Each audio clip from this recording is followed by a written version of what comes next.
Je vous le disais en titre, ce 5 décembre, les députés de l'ALT ont adressé des questions orales au ministre des Transports et de la Transition digitale. Roland Somda a répondu à une question sur le port obligatoire du casque, tandis qu'Aminata Zerbo a répondu à une question sur TikTok. Ces questions sont suivies de débats et ont permis aux députés de mieux comprendre les actions du gouvernement dans ces domaines. Hadi Sandama. Lancée en 2016, l'application TikTok enregistre de nos jours près d'1 milliard d'utilisateurs à travers le monde, dont bien entendu des Burkinabés. Un réseau social utilisé pour augmenter la visibilité et la notoriété des activités ou développer la clientèle à travers des vidéos amusantes ou musicales. À l'Assemblée législative de transition, la représentation nationale interroge le gouvernement sur les mesures prises pour préserver les bonnes mœurs au regard de son utilisation malveillante par des jeunes. Comment donc protéger notre société face à la dépravation des mœurs alimentées par les réseaux sociaux en général et TikTok en particulier? Que faire pour conserver la bonne éducation des jeunes qui sont consommateurs sans retenue des contenus de TikTok? Existe-t-il un moyen au Burkina Faso pour interdire l'utilisation de TikTok par les enfants?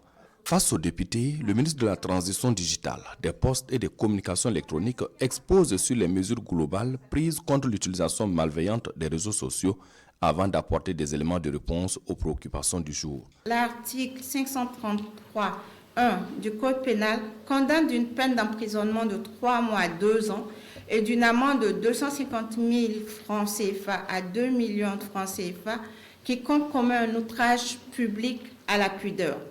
Constitue un outrage public à la pudeur toute exhibition sexuelle ou tout autre acte intentionnel contraire aux bonnes mœurs accompli publiquement ou dans un lieu privé accessible au regard du public, susceptible d'offenser la pudeur et le sentiment moral des personnes qui en sont les témoins involontaires. Cependant, c'est sans compter sur la possibilité de contourner la loi à cause du caractère international des réseaux sociaux.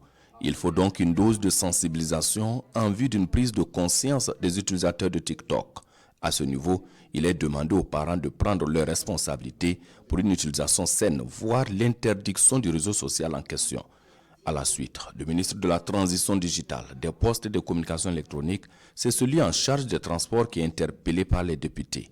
Roland Somda est venu apporter des réponses relatives à l'application effective des textes en vigueur en matière du port du casque ainsi que l'intégration des casques à la vente des motos.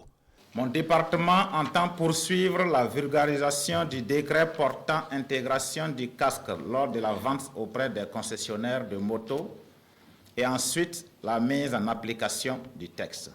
Et de veiller au contrôle de l'effectivité de l'application des textes par les vendeurs de cycles. Nous entendons également intensifier les contrôles routiers de sensibilisation et de la communication sur le port du casque.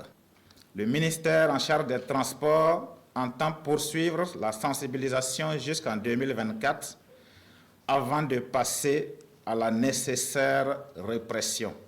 À l'Assemblée législative de transition, le ministre Roland Somda rappelle que c'est depuis 1978 que la loi portant obligation du port du casque a été adoptée.